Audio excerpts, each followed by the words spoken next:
Hello, this is Ben Ivey, the fulfillment artist, and today we're going to be diving into is your job making you depressed? Now, what I did is I wrote everything up here, and I realized because of the way the camera's turned, you can't even read any of it. So, this is what's going to happen. I'm going to see if I can remember all the points on there. There's only 5. I think I'll be okay. And I'm going to take you through them. So, why is this important? Because a lot of people that I work with in China or in the UK, but especially out in China, are at a job that they really don't like. But what happens is we get stuck in a routine, and we just go through the same thing over and over again, and it just becomes a habit. And unfortunately for us, a lot of people are scared because we have fear of going out of our comfort zone and moving into something different. So what often happens is if this is your comfort zone, I'm blocking my mouth there, if this is your comfort zone, if this is your comfort zone and something happens out here, ultimately your comfort zone grows and you have to move out in order to do that. But a lot of people don't like that uncomfortable feeling of doing something different. So today, what I want to dive into is how do you not only interpret your job in a different way, but how do you move out of that into something that really excites you, whether it's setting up a business, doing something different, but something that really brings you alive. So with that said, let's think about the following. The first thing is, this is funny. So I heard a speaker, Keith Cunningham, and he says, have you heard of the phrase, do what you love and the money will follow? He says, what a pile of bollocks. and he goes, that's like saying, eat whatever you want and you'll be thin. And you know what? Makes sense. So there are 3 different things that you need if you're going to transfer to a different job or set up your own business. The first is you've got to have passion.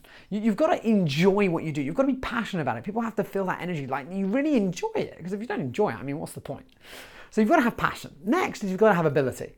Right? For myself, I'm not going to be a footballer. Right? I know that. I really am not very good. Right? So you've got to be able to build that ability. So what is it that you are really good at, that you are just phenomenal at? Like, what is that for you? And once you have that, once you know what that ability is and you link that with the passion, that's fantastic. But for a lot of people, it stays into a hobby until they get the market. So what do I mean by market? Market is people need to buy what you do. If you're going to make a lifestyle out of it, that's for business, or if you're going to be going into a new job, you've got to think, okay, what am I passionate about? Where's my ability? And where is someone looking for a job and I can fill that role? So passion, ability, and market are really, really important. So what I recommend you do is, if you watch my videos very often, you'll hear me repeat things such as you need to implement what I say. Maybe pause the video and actually do something. Because if you just passively listen, it's very unhelpful, because I've listened to loads and loads of books and it goes in the unconscious, but ultimately it's not until you actually consciously think about it and do something different that you start to create those changes in your life. So what I'd like for you to do, if you're feeling up for it, is, and I can't reach that because I'm plugged in here, but draw 3 circles and in those 3 circles you put passion, ability, market, and just have a brainstorm for yourself. And the aim is that in the middle, where you get all of those 3 and they all link together, that is where you're going to get ready to rock and roll. So next is a lot of people, as they're transitioning, some people just quit and then they go straight into a job. And that's great, or they start their own business. And that's cool, but I recommend to people doing it in a smart way. And what I mean by this is that I know people, and I spoke to someone last night who's starting their own business, they're doing great, but they're still doing jobs on the side. And that's fantastic, but what happened was he quit his full-time job in order to pursue what he wanted to do, but then he had to pick up some part-time jobs on the sides. Now, what I recommend to do is to do it in a smart way. What I mean by this is if you're in a job and you're looking to transition, use the money that you get to invest in building up that business so that you can start to build some momentum, so that then when you're ready to move, you can just make that switch very easily, as opposed to taking a lot of risks. Because if you've got a family, if you've got your rent to pay, your flights to book and things like that, you want to make sure that you've got some sort of income coming in. For myself, I know that I definitely did the big switch and I just went for it.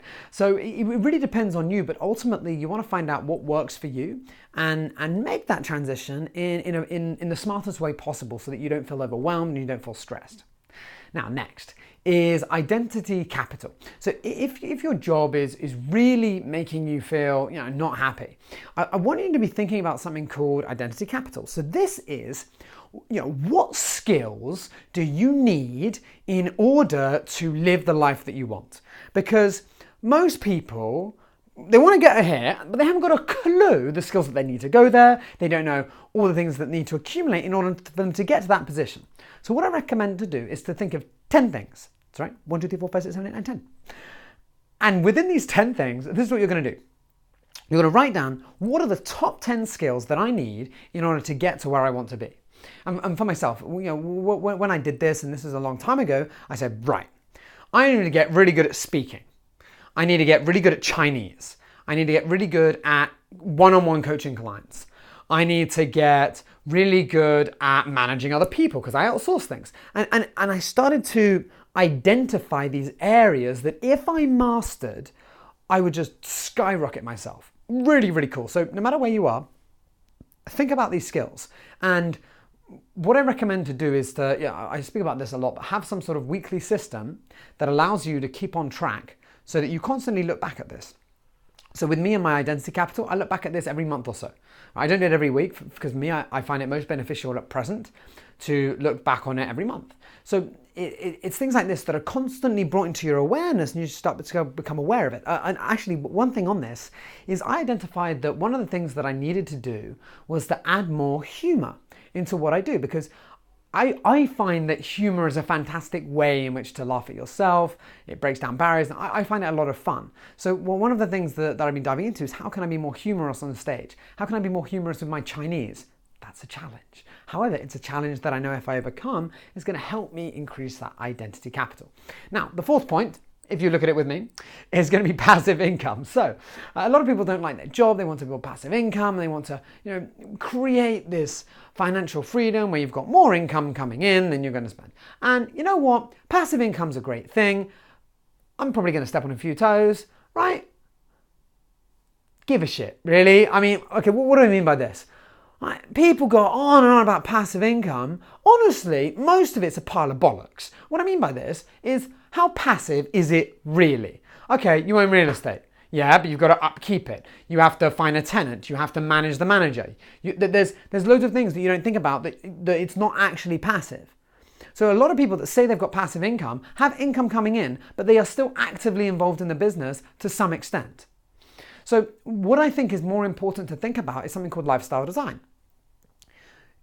People came up with this thing that they want to retire early, right? I met someone who retired. I think it was in his mid-40s. I met him in Fiji last year. He said that retiring and getting that financial freedom was the worst decision of his life. Let's just pause on that. The worst decision of his life. What?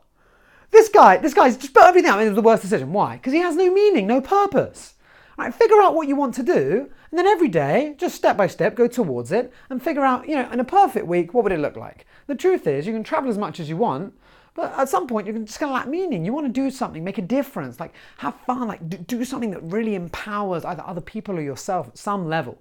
So lifestyle design is really important. So think about, what would a perfect week look like for me? If your job is really making you depressed right now, you've got to think, okay, what would be different if I could design this in a way that was cool? Because you've got to know the end goal in order for you to move towards it, as opposed to just saying, I don't like this, I don't like that, and blah, blah, blah. Right, our last point. The world is your oyster. What do I mean by this? I know you can't read that, but I don't even know why I had that. It was very silly. Let me take this down. Do you want to do something really cool? Where?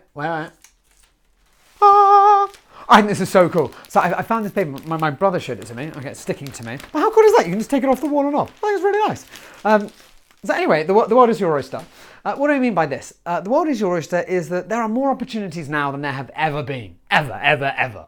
So you can create freaking anything. You've just got to have the patience to just follow through every day and have that consistency. So, no matter where you are right now, I just want to share this with you is that, if you can move into a place of gratitude, think, you know what, I'm grateful for my job, at least it gives me some sort of income.